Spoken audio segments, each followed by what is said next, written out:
Good morning everyone, সবাই কীরকম আছো? আশা করছি খুব ভালো আছো, সুস্থ আছো। এদিকে আমরাও ভালোই আছি। এখন হচ্ছে ঘড়িতে বাজছে ওই ধরো 11টা মতো। দেবলীনা বাবা দোকানে চলে গেছে, আর ওইদিকে দেখো চা খেয়েছি আমরা দুজনে মিলে। চায়ের কাপটা এখনও নামানো হয়নি, ওইদিকে বিছানাও তোলা হয়নি। সব করব আস্তে আস্তে। আমি ফ্রেশ হয়ে আসলাম। আর আজকেও দেবলীনা স্কুলে যায়নি, কারণ আজকে বৃহস্পতিবার, তো ওর আছে দুটো টিউশন। একটা আছে 4টা থেকে, আর আরেকটা আছে হচ্ছে 8টা থেকে, মানে 4টা থেকে 6টা পর্যন্ত। 4টের সময় দিয়ে আসবো, 6টার সময় নিয়ে আসবো। আবার বাড়িতে এসে একটুখানি পড়তে পড়তেই আবার 8টার সময় দিয়ে আসবো, 10টার সময় ওর বাবা নিয়ে আসবে। তো এই হলো দুটো টিউশন। আর এই বৃহস্পতিবার দিন করে না স্কুলে গেলে মানে খুব টায়ার্ড হয়ে পড়ে আর কি। তো সেই জন্যে বৃহস্পতিবার করে স্কুলে যায় না। তো তোমরা ভাববে হয়তো এই দিন যায় না সেদিন যায় না, যায় কবে? ও বিশেষত সোম বুধ শুক্রটাই যায়, কারণ ওই দিন ওর 5:30 থেকে টিউশন থাকে। আর এখন ক্লাস 10, তো বাড়িতে অনেকটা সময় দিতে হয়। তো সেই জন্যে স্কুলটা একটু কমই যাওয়া হচ্ছে। তো চলো, সবটা বলে দিলাম তোমাদেরকে। এবারে কাজবাজ শুরু করব। আজকে কি রান্নাবান্না হবে এখনও আমি খোঁজখবর নেইনি। সম্ভবত আজকে ডিম রান্না হবে। তো একদিন মাছ খেলে না পরের দিন আর মাছ খেতে ইচ্ছে করে না। তো সেই জন্যে মনে হয় আজকে ডিম রান্না হবে। তো যাই, কাজবাজ শুরু করি। বারান্দায় একটু ঘুরে টুরে যাই। গাছগুলোতে জল দিতে হবে, জল দেওয়া হয়নি জানো, কালকে দিয়েছি, আজকে আর দেওয়া হয়নি। তো চলো কাজবাজ শুরু করি। ভিডিওগুলো কীরকম লাগছে কমেন্ট করে অবশ্যই জানিও। তোমরা জানালে আমার ভালো লাগবে, এই আর কি। শুরু করে দিই সারাদিনের নামে দৌড়াদৌড়ি। চলো। সকালবেলায় কোনো রকম ভারী খাবার আমার মেয়ে খেতেই চায় না। ওকে একটুখানি দুধ আর তার সাথে অল্প একটু কমপ্লেন গুলে দিলেই কিন্তু ও খেয়ে নেয়, এবং ভারী কিছু দিলেই ও রাগ করে। স্কুল যেতে সময় তো ভাত খেয়ে যেতেই পছন্দ করে। এদিকে দেখো, ওকে দুধ দিয়ে চলে আসলাম রান্নাঘরে। মা চালটা আগে থেকেই ভিজিয়ে রেখেছিল। চাল ভিজিয়ে রাখলে দেখবে ভাত কিন্তু অনেক তাড়াতাড়ি হয়ে যায়। ওইদিকে ভাতের জল বসিয়ে এদিকে চাল ধুতে লেগে পড়েছি। এদিকে মাকে জিজ্ঞাসা করলাম আজকে কি রান্না হবে। বলল আজকে ডিম হবে, বাবা বাজারে যায়নি সেই জন্য আজকে ডিম। আর মাছ রোজ রোজ খেতে ভালোও লাগে না, তোমাদের বললাম। আর এদিকে গতকালকের দুটো নাইটি ছিল, সেই দুটো নাইটি আমি ধুয়ে দিয়েছি।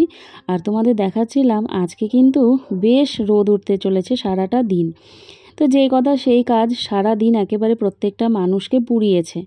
আমরা না হয় মেয়ে মানুষেরা বাড়িতে রয়েছি, তবে চিন্তা করো তো একটু তাদের কথা, যারা বাইরে ঘুরে ঘুরে কাজ করছে। এই যে আমার বাড়ির পাশেই একটি মাঠ রয়েছে, সেখানে বেশ বড় করে কিন্তু দুর্গাপুজো হয়। সেখানে প্যান্ডেল হচ্ছে, সেই প্যান্ডেলের কাজগুলো যারা করছেন তাদের কথা একবার ভাবো তো। আমি তো এইসবই চিন্তা করি, ইস এত রোদের মধ্যে তাদের কত কষ্ট। এদিকে দেখো, চুড়িদারটা একদিন পরেছিলাম, তো ভাবলাম ধুয়ে দিই, যেহেতু গরমের দিন ঘেমে যাই বুঝতেই পারো। তো দ্বিতীয় দিন আর না ধুয়ে পরা যায় না। তো বারান্দায় মেলে দিচ্ছিলাম, ছাদে যাওয়ার আর প্রয়োজন নেই। তো দিয়ে চলে গেলাম। ওইদিকে গিয়ে রান্নাঘরের আবার কিছু কাজ ছিল। একবার ঘরের কাজ করে যাই, আবার একবার রান্নাঘরের কাজ করি, এই কিন্তু করি আমি। তারপরে চলে আসলাম বিছানা তুলতে। গতকালকে মেয়ের ঘর পরিষ্কার করা তোমাদের দেখিয়েছিলাম, আজকে আমার ঘরটা পরিষ্কার করে নিচ্ছি তোমাদেরকে সামনে রেখে, মানে তোমাদেরকে সাথে নিয়ে।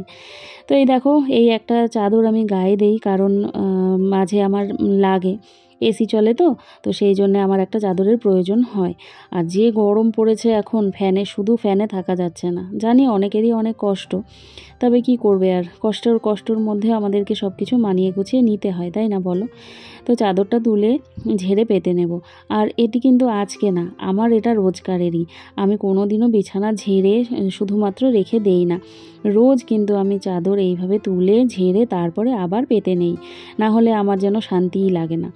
অনেকেরই অনেক রকম অভ্যেস থাকে, তাই না? আমারও বলতে পারো এটা একটা অভ্যাসের মধ্যে পড়ে।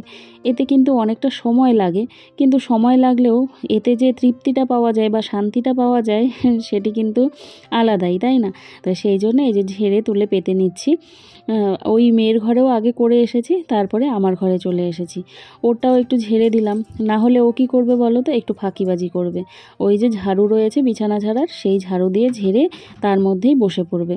তো আমি ওকে বলি কি, যা তুই স্নানে যা, বা তুই ওই ঘরে একটু যা, সেই ফাঁকে তাড়াতাড়ি করে বিছানার চাদরটা ঝেড়ে দিই। আর এই গরমে না নরম নরম সফট যে বিছানার চাদরগুলো রয়েছে সেইগুলোই কিন্তু আমি পাতি, জানো। এই দেখো বিছানার চাদর কিন্তু অনেক রয়েছে, কিন্তু আমি এইগুলো পাতি না। কেন বলো তো? শুলে বসলে না একটুও আরাম লাগে না। বিছানাটা হচ্ছে একটা আরামের জিনিস আমি মনে করি। এই যে কাজকর্ম সেরে স্নান করে এসে যখন বিছানায় বসবো ফ্রেশ হয়ে, তখন যে এই নরম চাদর আমাকে কি পরিমাণ আরাম দেবে সেটা তোমরা কিন্তু বুঝতেই পারো, তাই না? তো সেই জন্যে বাবা থাক, ওই চাদর পেতে, মোটা চাদর পেতে লাভ নেই, যেটা আমাকে আরাম দেয় সেই কাজ করাই ভালো। এইবারে আমি বিছানা ঝেড়ে নিয়ে তারপরে দেখো বালিশগুলোকে গুছিয়ে রাখছি। এই বালিশের ঘটনা তোমাদেরকে একটু পরে আমি বলছি। এক একটা বিছানার এক একটা বালিশের কভার কিন্তু এক এক রকম সেটা তোমাদের পরে জানাচ্ছি। বিছানা হয়ে গেলে ফার্নিচারগুলো একটুখানি মুছে নেব। ব্যাস, আজকের মতো আমার কাজকর্ম শেষ। ওইদিকে মা রান্নাটা করে নিয়েছে, ব্যাস হয়ে গেল, এইটুকুই তো কাজ। হয়ে গেল বিছানা। আর এই বেডশিটটাই পেতে নিলাম, মাত্র 2 দিন হয়েছে পেতেছি। আর এই বেডশিটটা না ভীষণ ভীষণ নরম, মানে শুয়ে বেশ আরাম। আর হলো একটু পুরনো তো সেই জন্যে, আর ঘরের মধ্যে তো সেরকম কেউ আসছে না, তো সেই জন্যে এটাই পেতে রাখলাম। আর তোমরা দেখো খেয়াল করে 1 2 3 4 5, আমার 5টা বালিশের কভার 5 রকম।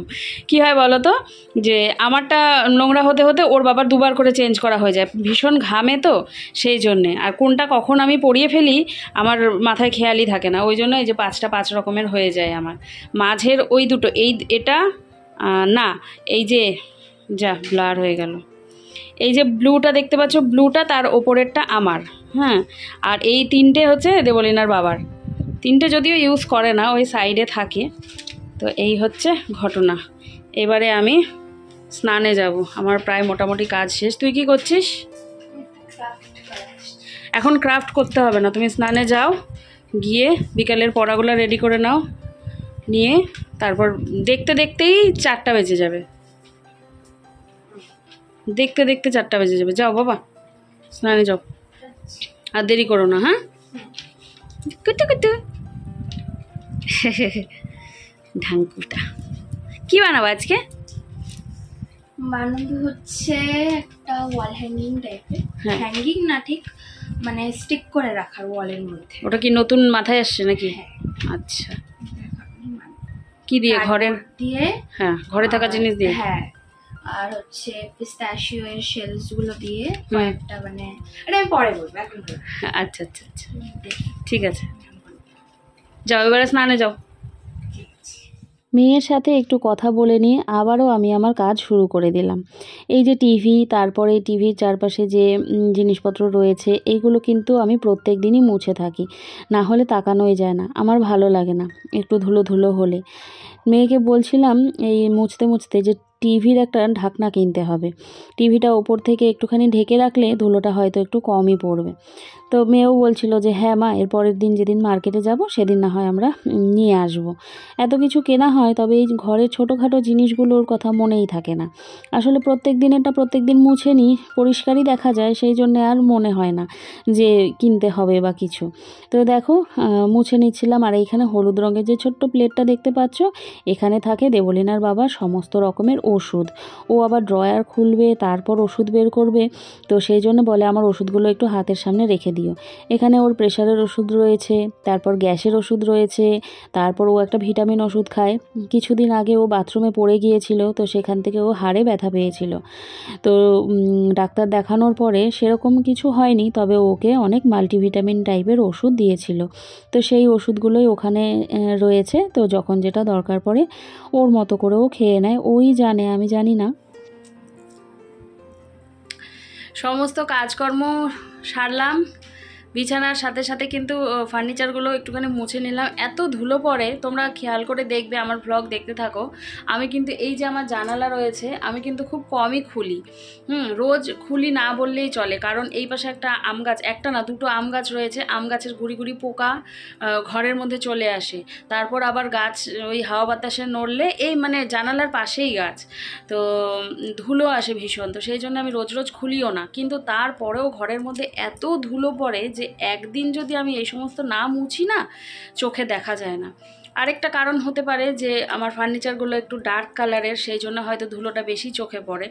আর ভীষণ খারাপ লাগে আমার। আমি তো দেবলীনার উপর চিৎকার করতে থাকি, একটু মুছিস না, কিছু না, রোজ রোজ আমাকে মুছতে হয়। তো কাজকর্ম সেরে একটুখানি বসলাম, একটু ঠান্ডা হয়ে নিয়ে যাব আমি স্নানে। সকালে স্নান করিনি আজকে, কারণ এত গরম না, জানো তোমরা, শিলিগুড়িতে আজকে 40 ডিগ্রি চলছে এই মুহূর্তে। 40, মানে ভাবতে পারছো কি অবস্থা। তো সকাল সকাল সেই কারণে স্নান করিনি। এইবারে যাব আমি স্নান করতে, দেবলীনা গেছে। তো স্নান টান করতে করতেই, খাওয়া দাওয়া করতে করতেই 4টে মতো বেজেই যাবে। তারপর তো আবার এই রোদের মধ্যে তাকাতে পারছি না, সেই রোদের মধ্যে কিন্তু আবার যেতে হবে ওকে টিউশনে দিতে। তো আর কিছু করার নেই, করতেই হবে। তো চলো স্নান করে এসে তারপর না হয় আবার তোমাদের সাথে কথা বলছি। স্নান করে ভাত নিয়েও চলে আসলাম। আজকে রান্না হয়েছে ডিমের তরকারি, তার সাথে আছে এখানে কুমড়ো, আলু আর বেগুন দিয়ে ভাজা, তার সাথে পটল ভাজা। পটল ভাজা আমি একটাই নিয়েছি।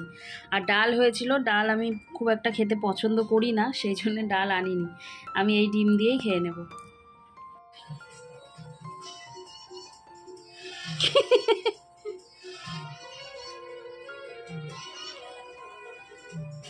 হয়েছে ছেলেটি?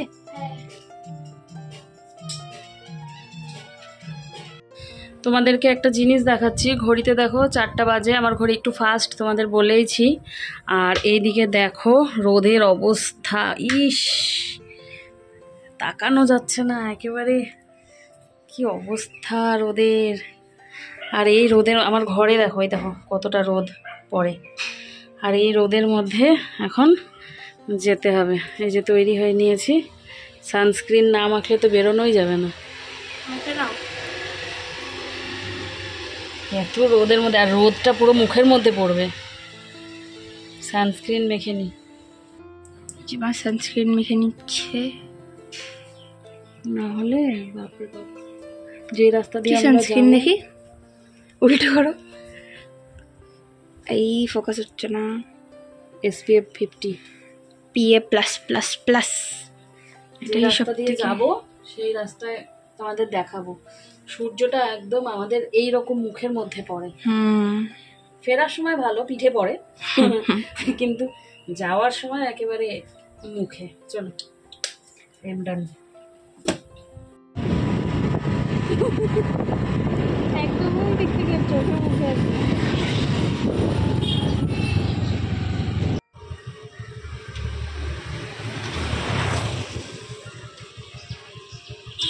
ছয়টার সময় আসবো।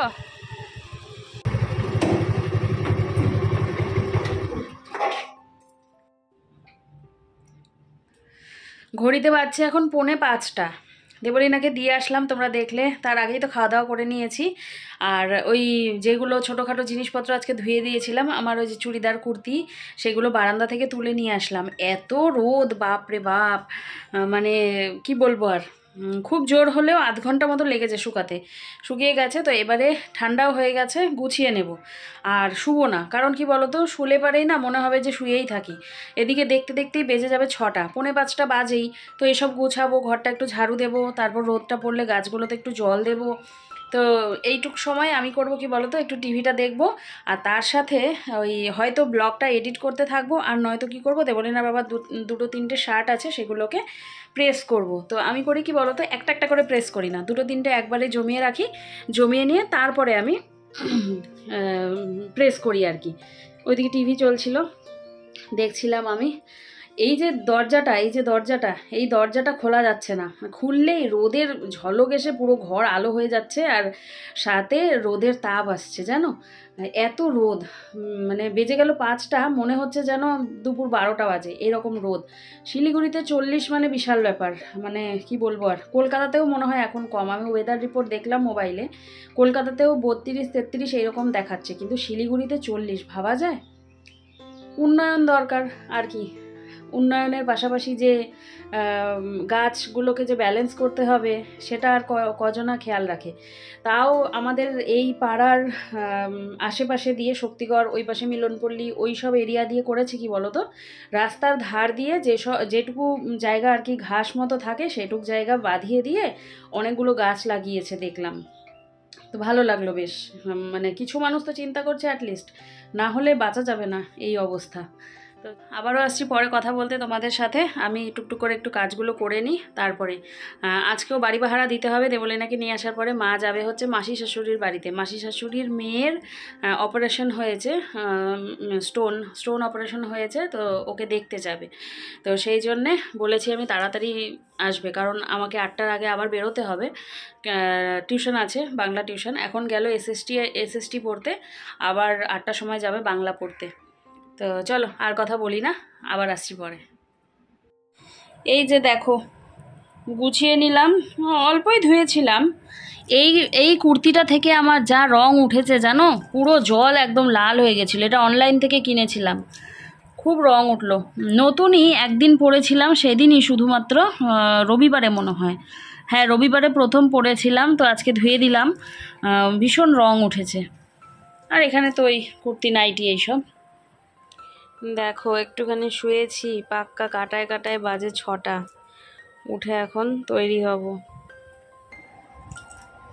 শুয়ে শুয়ে একটুখানি রেস্ট নিচ্ছিলাম, বেজে গেল 6টা।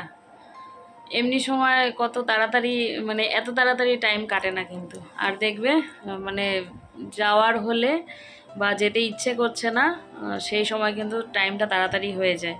তো দেরি করি না, ও দাঁড়িয়ে থাকবে আবার। তো যাই, ওকে গিয়ে নিয়ে চলে আসি, নিয়ে আসবো, আবার বেরোতে হবে। এই চলছে জীবনে আর কি।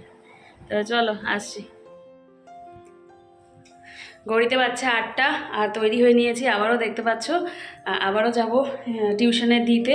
বৃহস্পতিবার 2টো করে টিউশন থাকে, তোমাদের বলেইছি। তো চলো বেরিয়ে পড়ি, আর কথা বলছি না, দেরি হয়ে যাবে। এই যে গেট আটকে নিচ্ছি, তালা মারতে হবে।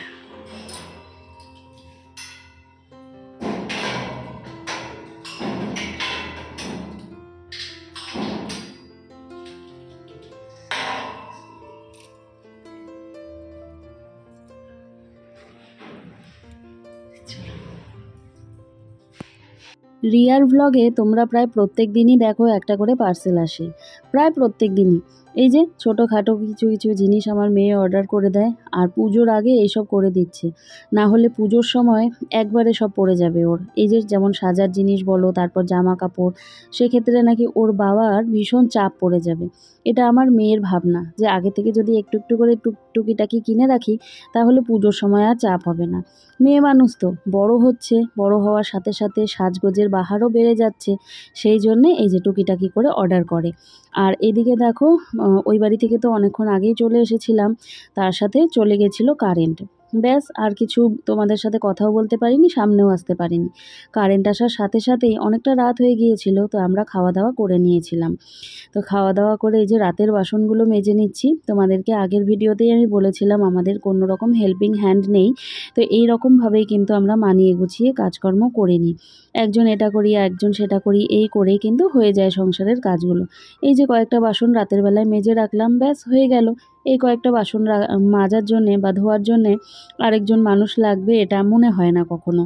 আর কাজকর্মর মধ্যে থাকলে কিন্তু দেখবে শরীরটাও বেশ ভালোই থাকে। কাজ করব না তো কি করব সারাটা দিন বলো তো? বসে শুয়ে থাকতেও কি কতটা ভালো লাগে? বসে শুয়ে থাকতে বেশিক্ষণ ভালোই লাগে না আমার। তো সেই জন্যেই কিন্তু এইভাবে করেই আমরা চালিয়ে নিই। তো দেখো রাতের বাসন ধোয়া হয়ে গেল, আমি একটুখানি সিঙ্কটাকেও মেজে নিচ্ছি। রান্নাঘর পরিষ্কার পরিচ্ছন্ন থাকলেই বেশি ভালো লাগে। তো বাসন মাজার পরে আমি কি করব বলো তো?